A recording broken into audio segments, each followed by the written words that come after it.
জঙ্গলঘেরা কালিকাপুরের জমিদার বাড়িতে আজও প্রায় 400 বছর ধরে হয়ে আসছে দেবী দুর্গার আরাধনা। নিজস্ব রীতি রেওয়াজে আজও উজ্জ্বল 7 মহলা জমিদার বাড়ির দুর্গা দালান। পূর্ব বর্ধমান জেলার আউসগ্রাম ব্লকে অবস্থিত এই কালিকাপুর জমিদার বাড়ি। দুর্গাপুজোয় যারা একটু দূরে কোথাও ঘুরতে যাওয়ার কথা ভাবছেন তাদের জন্য এই জমিদার বাড়ি একদম আদর্শ জায়গা। জমিদার বাড়ির পাশাপাশি উপভোগ করতে পারবেন এই বাড়ির দুর্গাপুজো। পূর্ব বর্ধমানের আউসগ্রাম অনেকের কাছে জঙ্গলমহল নামে পরিচিত। চারিদিক জঙ্গলে ঘেরা, জঙ্গলের বুক চিরে চলে গিয়েছে কালো পিচের রাস্তা। রাস্তার দুপাশে বড় বড় গাছ আর বিভিন্ন পশু পাখির ডাক।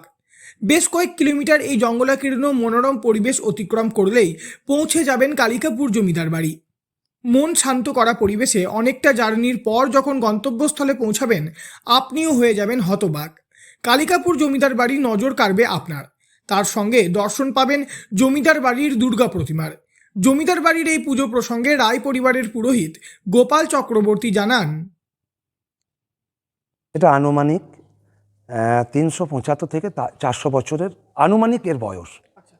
প্রথম পুজো সূচনা কে করেছিলেন এটা আমি বলতে পারবো না। এটা কালিকাপুর এই জমিদার ফ্যামিলির, এরা রায় ফ্যামিলি, এই রায় ফ্যামিলি প্রতিষ্ঠাতা, কিন্তু কে অ্যাকুরেট আমি পঞ্জীকরণ নাই আমার কাছে, আমি বলতে পারবো না। আমাদের পুজোর বিশেষ নিয়ম রীতি কি কি আছে? পুজো কবে থেকে শুরু হয়? এখানে কৃষ্ণা নবমীতে আমাদের বোধন আসে, ওই দিন থেকে পুজো আমাদের শুরু হয়ে যায়। ওই দিন থেকে নিত্য সেবা শুরু হয়ে গেল, যে পুজোগুলো হয়। দুর্গা দালানকে ঘিরে থাকা 7 মহলা জমিদার বাড়ির সর্বত্র সময়ের ছাপ স্পষ্ট। খসে পড়া ইট কাঠ জানান দেয় এর প্রাচীনত্বের। অতীতের সেই জমিদারি আজ না থাকলেও যথাসম্ভব সেকালের রীতি অনুযায়ী হয়ে আসছে দেবী দুর্গার আরাধনা। আর তাই বনেদি বাড়ির এই পুজোর স্বাদ নিতে দূর দূরান্ত থেকে অনেকেই জঙ্গলের পথ পেরিয়ে ছুটে আসেন 7 মহলা এই জমিদার বাড়ির ঠাকুর দালানে।